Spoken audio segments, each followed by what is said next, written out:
이번 시간에는 사회복지 서비스 전달 체계에 대해서 살펴보겠습니다. 사실은 사회복지 서비스 전달 체계에 대한 강의는 우리가 정책론에서 다뤘어야 되는데 그냥 행정론으로 넘겼습니다.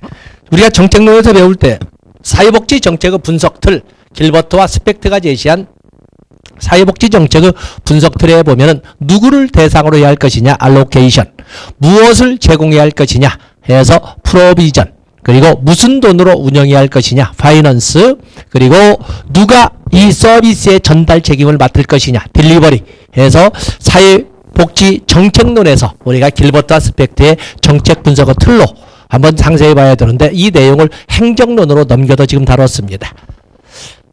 사회복지 서비스 전달 체계라고 하는 것은 사회복지에 관련된 공급자와 수요자 간의 관계를 연결시켜주는 것을 연결시켜주는 기구나 기관이나 시설 또는 그 주체를 사회복지 서비스 전달 체계라고 하는데, 사회복지 서비스 전달 체계라고 하는 것은 우리가 학적으로 또는 시험용 용어로 사용을 하지 실질적으로 우리가 현장에서는 전달 체계라는 용어를 잘 쓰지 않습니다. 행정체계 또는 집행체계 또는 공적 전달체계, 사적 전달체계 뭐 이런 식으로 무슨 뭐 복지망 또는 네트워크 이런 식으로 용어를 쓰지 전달체계란 말 저렇게 쉽게 쓰지 않습니다. 자, 우리가 보면은 여기에 우리가 출제를 가지고 설명하기 때문에 사회복지 서비스 전달체계,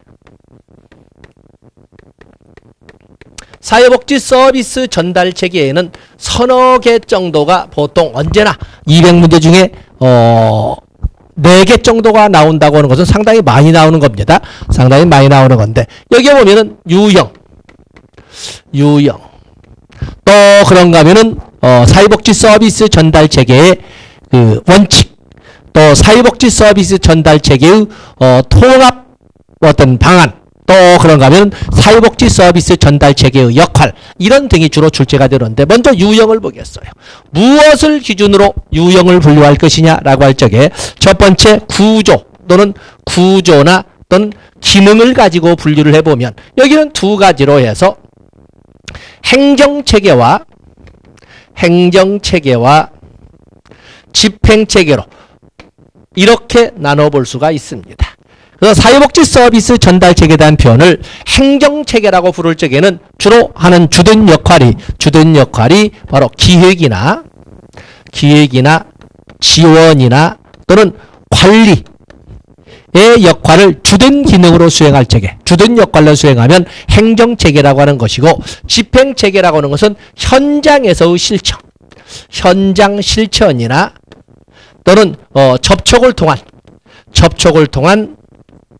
전달. 자, 이런 업무를 주된 업무라면 집행체계라고 이렇게 부르고 있습니다. 그렇기 때문에 행정체계와 집행체계를 때 구별시릭을 이런 용어로 해주시고, 또 그러면 주체가 누구냐에 따라서 공적 전달체계와 공적 전달체계는 우리가 하나만 있는 것이 아니라 공적 전달체계는 중앙정부가 주체인 중앙정부가 있고, 또 그런가 하면 지방자치단체가 있습니다. 지방정부가 있고 중앙정부, 지방, 또 그런가 하면 중앙과 지방의 혼합체계도 존재를 하지. 혼합체계도 존재를 합니다. 그런가 하면 민간 전달체계로서는 사적 전달체계라고 하지요. 민간 전달체계. 이 민간 전달체계는 순수 민간 전달체계와 또 공적 부문과의 혼합 전달체계가 이렇게 또 존재한다고 나눠볼 수가 있습니다. 그래서 주체가 누구냐에 따라서 공적 전달체계와 사적 전달체계로 이렇게 나눠볼 수가 있습니다.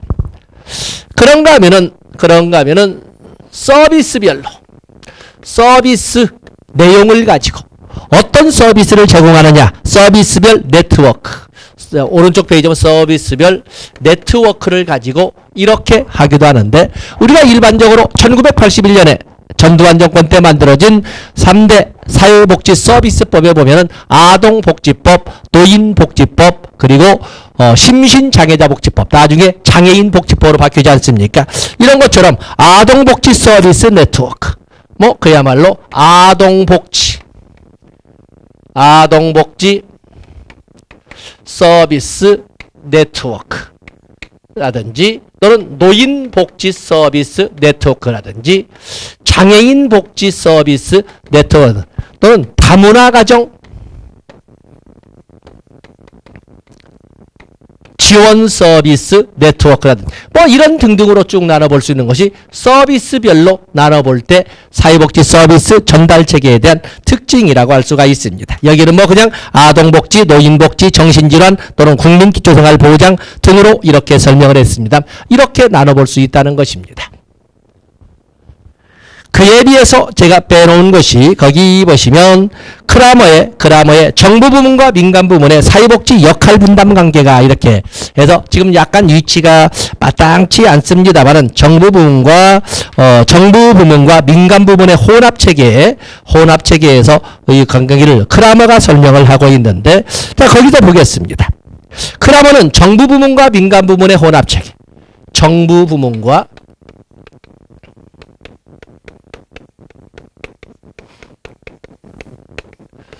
민간 부문 네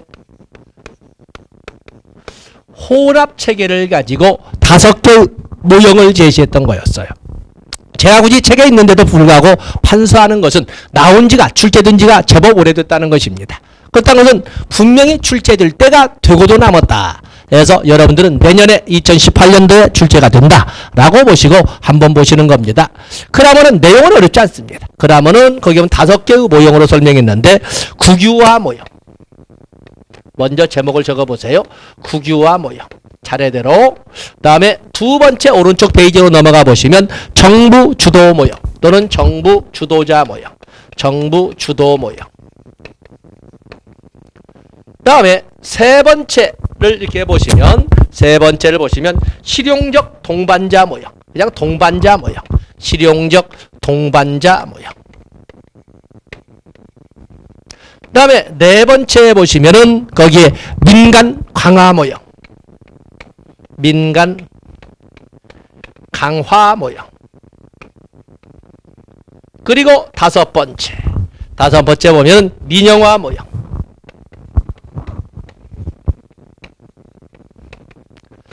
자 이렇게 반드시 차례대로 국유화 모형, 정부 주도 모형, 그리고 동반자 모형, 실용적 동반자 모형, 또 민간 강화 모형, 그리고 민영화 모형. 이것은 양자의 혼합체계로 올 때 주도성을 어느 정도로 배분하고 있느냐라고 하는 건데 한마디로 말해서 국유화 모형은 국가가 100% 주도성을 가지고 이렇게, 민영화 모형은 민간 부문이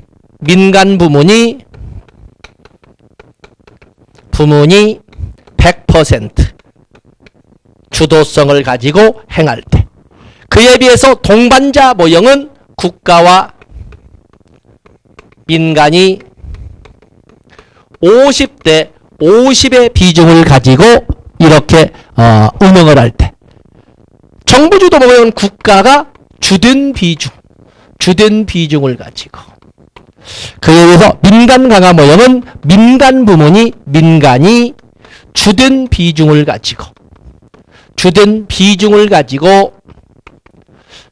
이렇게 전달 체계를 운영할 때 이렇게 부를 수 있다는 것입니다. 그 내용입니다. 교재이기 때문에 이게 문장을 쭉 썼습니다만, 정부 부문이 국유화 모형, 정부 부문이 서비스 전달 체계의 대부분을 차지하며 비영리 민간 부문이나 영리 부문은 극소수인 경우, 그에 의해서 5번의 민영화 부문, 영리 부분을 활용하고 가장 합리적 가격으로 양질의 서비스를 제공하기 위하여 시장 경제에서의 경쟁에 의존함으로써 정부 비중을 최소화시키는 것을 민영화 모형이라고 한다. 3번의 실용적 동반적 모형이라고 하는 것은 실용적 동반 5대5의 관점은 어떻게 하냐면, 정부가 기본적 서비스 제공은 정부가 담당을 하되 서비스 전달 과정에서의 맞으면 거기 보면 기본적 서비스 제공을 정부가 추구하지만 서비스의 전달 과정에서 비영리 민간 부문의 자금을 제공하고 운영권을 위험하여 비영리 민간 부문의 민간 부문의 자금을 제공하고 의가 아니라 비영리 민간 부문의 부문에 자금을 제공하고 운영권을 위임하여 관료화를 방지하고 다양성을 살리고자 하는 이런 모형은 실용적 동반자 모형이라고 합니다.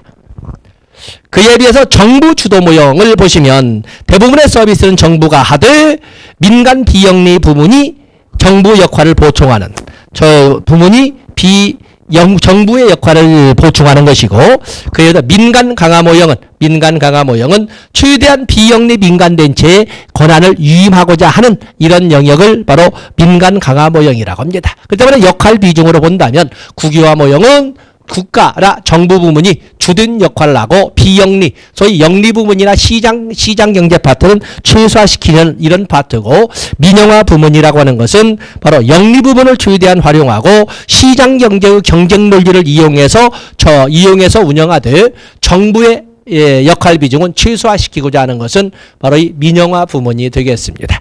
그래서 이런 역할 비중을 가지고 여러분 숙지를 해서 문장을 봐주시면 되겠습니다. 자, 먼저 보시면 거기 교재이기 때문에 공적 전달 체계, 민간 전달 체계라고 쭉 정리를 했습니다. 공적 전달 체계와 민간 전달 체계 이렇게 나와 있는데, 자, 이제는 우리가 하나하나 이제 좀 구체적으로 나가보도록 하겠습니다.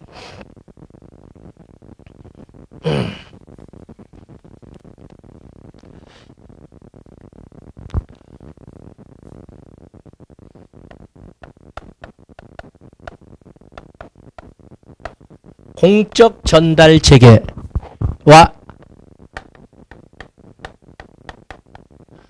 민간 전달 체계를 이렇게 우리가 비교를 한번 해보면 공적 전달 체계와 민간 전달 체계. 자, 여러분들 잠시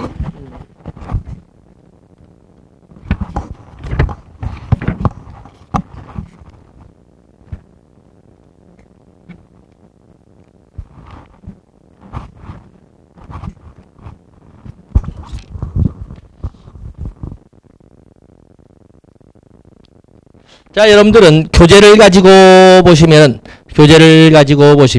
전달 체계에 대해서 461페이지에서 간략하게 해서 주체에 따른 분류도 받고 구조 기능적 기준에 따른 분류에서 행정 체계와 집행 체계도 받습니다.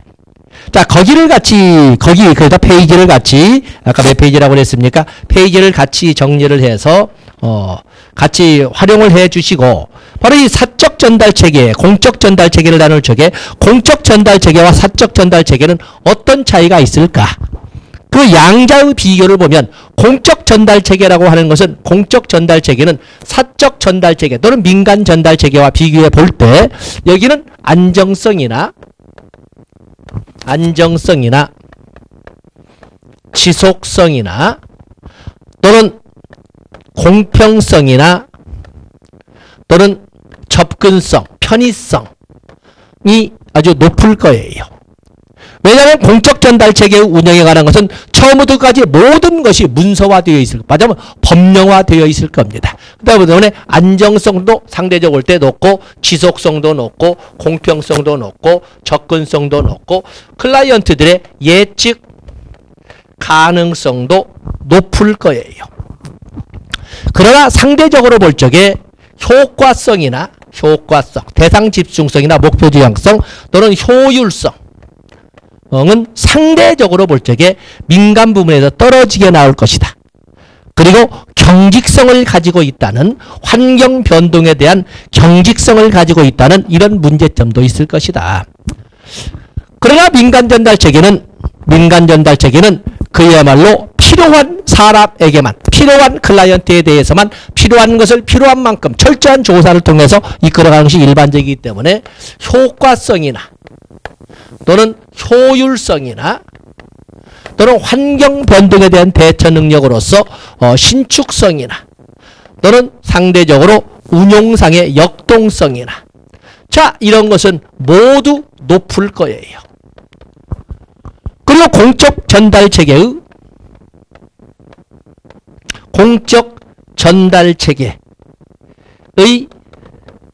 사각지대를 보충해 줄 수 있는 이러한 역할도 할 수 있을 거예요. 그러나 여기 나오는 이러한 상대적으로 볼 때 이러한 안정성이나 지속성이나 공평성이나 접근성, 예측 가능성은 상대적으로 민간 부문이 공적 부문에 비해서는 낮게 나타날 것이다 라고 설명할 수가 있는 것입니다. 자, 그래서 우리가 여기에 대한 이 표도 표지에서 언급하고 있지 않기 때문에 여러분들이 같이 비교를 해보시고, 거기에 나와 있지요. 양키에서 같이 비교표를 하나 적어서 반드시 여러분들이 봐주시고, 자, 공적 전달 체계는 여러분 알다시피 중앙정부 부문이 있고 이 지방정부 부문이 있고 양자의 소위 혼합 부문이 있습니다. 거기 오면 어떤 경우에 거기 보시면은 공적 서비스 전달 체계 쭉 나와 있는데 여러 가지가 있으면 개념을 보시되 3번에 공공 서비스 전달 체계는 주로 세금에 의해 유지되며 비교적 안정적이다. 일정 요인에 둔감하므로 서비스에 민감한 전달이나 단기 개입은 불리하고 경직되어 있고, 그리고 대상이 사회복지 업무 담당 부서에 따라 대상이 개별 관리된다. 복지 업무 담당 부서에 따라 대상이 개별 관리된다. 거기다 또 줄을 쳐 놓으셔야 되겠습니다. 다음에 업무 분담의 원칙 5가지 적었네요. 중앙정부와 지방정부의 업무 분담의 원칙. 중앙과 지방의 업무 분담의 원칙. 중앙과 지방정부의 업무 분담은 어떻게 할 것인가? 우리는 말하기 좋게 2005년을 기점으로 해서 사회복지 사무가 지방 이양사업으로 넘어왔다. 그래서 요즘에는 그냥 우리가 볼 적에 사회복지 그러면 지방자치단체의 사무 아니야? 사회복지 전담 공무원 지방 공무원 아니야? 이렇게 딱 우리가 정형화되어서 정형화시켜서 알고 있습니다. 도대체 지방 이양사업으로 나왔다 해서 그렇다고 해서 중앙정부에서 다루는 복지사무가 없는 것은 아니라는 거지요. 그래서 사회복지 서비스 전달 체계에 관한 업무를 중앙정부가 맡을 부문과 지방정부가 맡을 부문을 무슨 기준으로 나눴느냐라고 할 때 5개로 설명을 했어요. 그래서 첫 번째, 분권성. 이 분권성이라고 하는 것은 현지성이라고 합니다. 현지성. 우리가 지역사회복지론에서 배울 적에 지역사회복지론, 존스와 디마치라든지 맥밀이 제시한 지역복지 실천의 원칙에 보면은 거기 존스와 디마치 같은 경우에는 개별화의 지방정부마다 또는 지역사회마다 개별화의 원칙이 적용돼야 된다. 자기결정의 원칙이 적용돼야 된다 하는 것처럼 지방마다 원하는 것이 또는 원할 수밖에 없는 상황이 각기 다르다는 걸 인정하자는 겁니다. 또 분권성, 현지성이 되겠고, 그리고 중앙정부와 지방정부가 사회복지 서비스 전달에 대한 업무를 분담할 적에 현실성이 반영돼야 된다. 현실성이 반영돼야 된다. 다 페이지 넘어갔지요? 현실성. 그래서 지방정부의 규모, 지방정부의 능력, 재원 확보 능력 등에 따라서 기능 배분이 이루어져야 된다. 그 다음에 전문성. 당연히 업무를 분담할 적에는 전문적 기준에 의해서 분담이 돼야 된다. 그래서 지방정부로 이양되는 업무를 담당할 수 있는 담당 행정인력의 전문성이 확보돼야 된다. 그렇기 때문에 이 전문성, 우리가 보면 사회복지 사무에 대한 사회복지 전담 공무원에 대한 전문성을 확보하자는 차원에서 이 신정부, 문재인 정부에서도 바로 사회복지 전담 공무원의 인원 확충을 지금 계속 공약을 하고, 그리고 12월 달에 시행하겠다고 지금 설명하고 있는 것이거든요. 여러분들도 도전하셔야 됩니다. 당연히 1급을 따는 것은 당연한 숙명입니다. 이건 그냥 숙명 1급을 따도록 되어 있습니다. 그리고 도전하세요. 사회복지 전담 공무원에 도전하십시오. 그래서 여러분들 시험 공고 잘 보셨다가 시험 공고 잘 보죠. 어쨌든 사회복지사 1급이면서 한 과목 끝내놨잖아요. 한 과목 끝내기 때문에 여러분들 충분히 할 수가 있습니다. 같이 도전하시면 됩니다. 그다음에 종합성. 계획과 지방의 분업 체계가 확보돼야 된다. 종합성. 그래서 거기면 계획이 좀 기획과 집행. 기획과 집행 간의 분업이 같이 이루어져야 된다. 종합성이라고 했지만 분업이라고 썼습니다. 사실은 이 표현을 했지만 기획과 집행 간의 분업도 이루어지고 양자 간의 긴밀한 협력성이 이루어져야 된다는 것을 종합성이라고 합니다. 그리고 책임성. 그래서 사회복지 서비스 전달에 대해서 어떤 기준을 가지고 중앙정부와 지방정부의 업무를 분담할 것이냐, 또 아니면 중앙정부와 지방정부의 업무를 분담할 때 어떠한 원칙이 적용되어야 되느냐. 첫 번째, 현지성이라고 하는 분권성, 다음에 현실성, 다음에 전문성, 전문 인력을 확보해야 된다. 그리고 종합성, 기획과 집행 간의 분업과 협력이 이루어져야 된다. 그리고 책임성, 행정책임 명확화의 원칙으로 주어진 권한과 이에 걸맞은 책임이 주어져야 한다.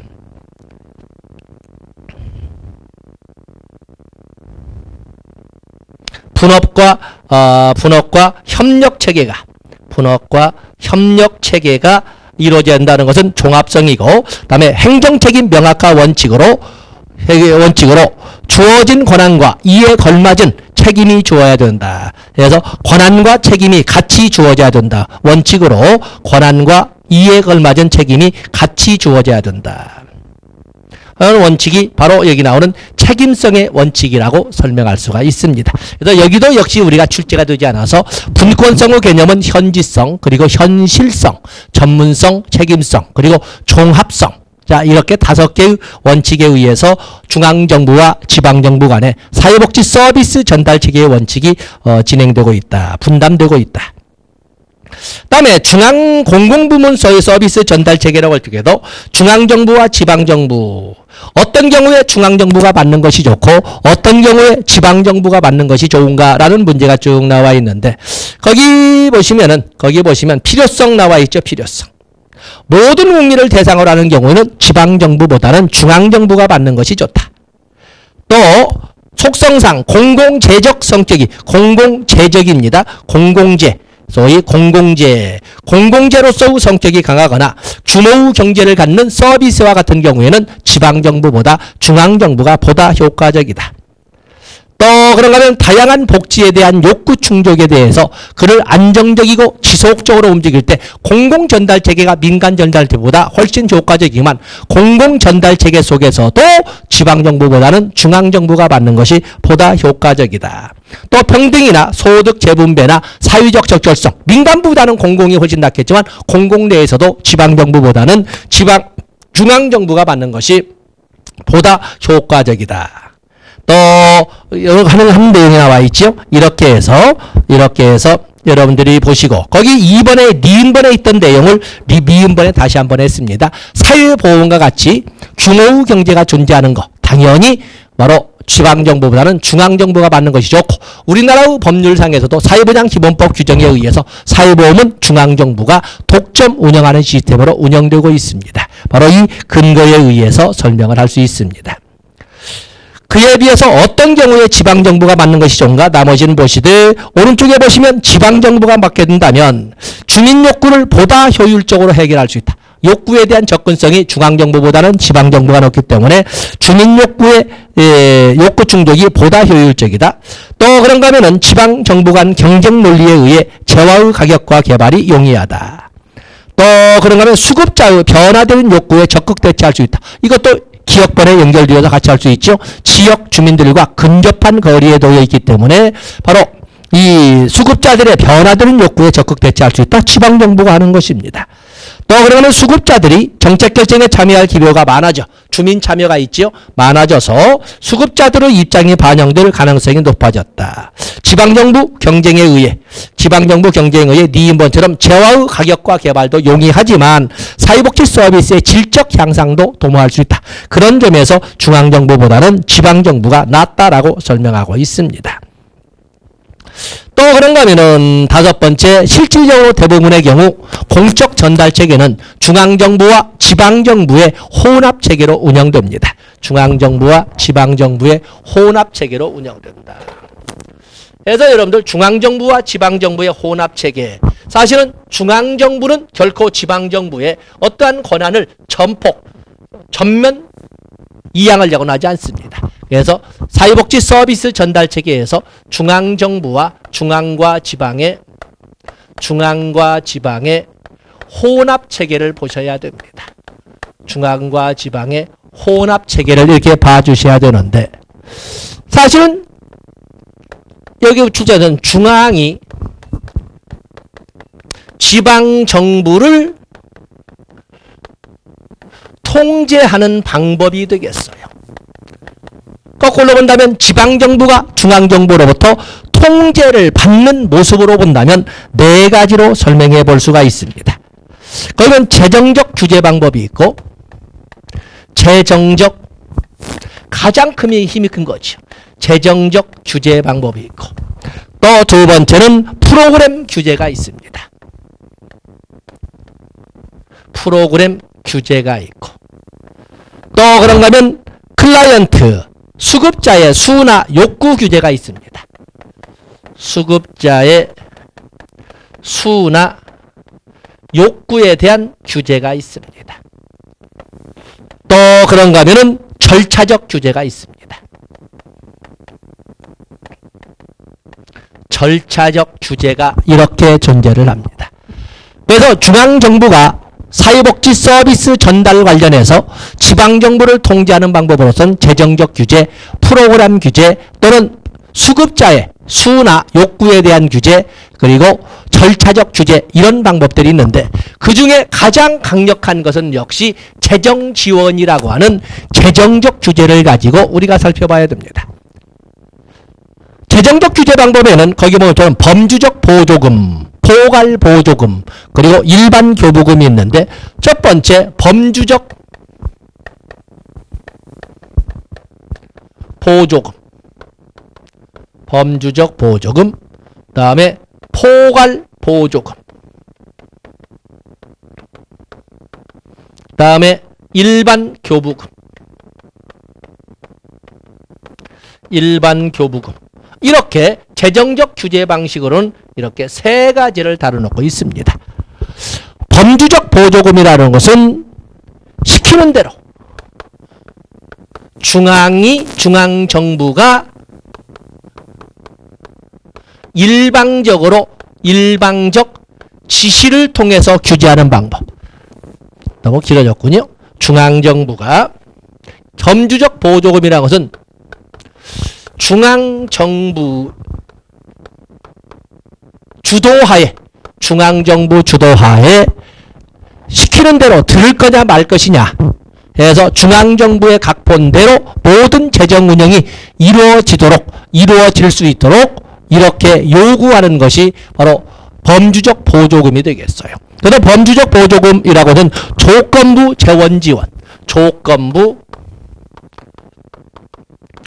재정 지원이라고 또는 조건부 재원 지원이라고 합니다. 그래서 중앙정부가 내가 짠 각본에 너희들이 동의하고 따라온다면 지원하지만 그러지 않다면 지원하지 못하겠다라고 해서 처음부터 끝까지, 규모가 가장 크기도 하지만 처음부터 끝까지 철저하게 중앙정부 각본대로 움직여야만 하는 재정 지원 방식은 범주적 보조금, 조건부 재정 지원 방식이 되겠어요.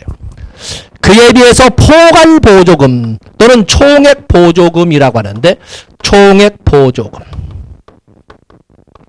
이거 보면 거기 보면 기능별 보조금이라고 되어 있지 않습니까? 기능별 보조금.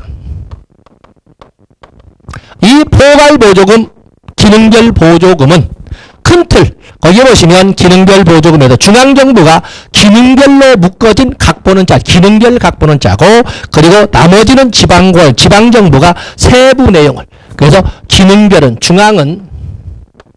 중앙에서 기능별로 하고, 그리고 지방정부는 세부 프로그램을 짜서 재원을 운영하도록. 그래서 큰 틀의 범주는 중앙정부가 짜주는 겁니다. 그리고 그 내부에 있는 세부 사업에 대해서만 지방정부가 뭐냐면 그 역할이나 기능을 수행하도록 하는 것은 포괄 보조금, 총액 보조금입니다. 그에 비해서 일반 교부금이라는 것은 처음부터 끝까지 지방정부